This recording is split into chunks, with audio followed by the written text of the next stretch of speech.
আমাদের প্রকৃত মালিকানা আল্লাহর, কেননা তিনি আমাদের মালিক। আর এই কারণেই আমাদের জন্য আল্লাহ তাআলার ইবাদত করা এবং তাকে ভালোবাসা আবশ্যক। আল্লাহ তাআলা যদি চান মুহূর্তেই আমাদের রূহ তথা আমাদের প্রাণ আমাদের দেহ থেকে আলাদা করে ফেলতে পারেন।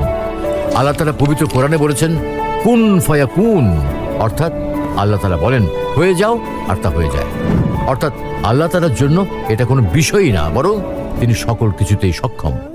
একজন মানুষের জন্য দৈনন্দিন ঘুম অত্যাবশ্যক, যার অর্থ হলো একজন মানুষ প্রতিদিন একবার করে মৃত্যুবরণ করছে। কারণ ঘুম আর মৃত্যুর মধ্যেকার পার্থক্য শুধু এতটুকুই যে ঘুমন্ত জাগ্রত হলে সে পৃথিবীকে দেখতে পায়, আর মৃত ব্যক্তি জাগ্রত হলে কিয়ামতকে দেখতে পাবে। তাই বলা যেতেই পারে যে ঘুম হলো এক প্রকার ছোট মৃত্যু। তাই ঘুম থেকে উঠে সর্বপ্রথম আল্লাহ তাআলার প্রশংসা আদায় করে বলি আলহামদুলিল্লাহিল্লাযী আহইয়ানা বা'দামা আমাতানা ওয়া ইলাইহিন নুশুর।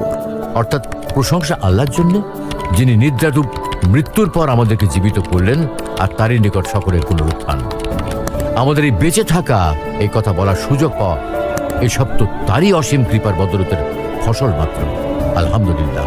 হে আল্লাহ, হে জগৎসমূহের প্রতিপালক, আমরা তো আপনাকে ভালোবাসি। আমরা একমাত্র তো আপনারই ইবাদত করি এবং শুধুমাত্র আপনারই সাহায্য প্রার্থনা করি। আমাদেরকে সরল ও সঠিক পথ দেখান, সেই সমস্ত লোকের পথ যাদের উপর আপনি নিয়ামত দান করেছেন, এবং তাদের পথ নয় যাদের প্রতি আপনি গজব নাজিল করেছেন এবং যারা পথভ্রষ্ট হয়েছে।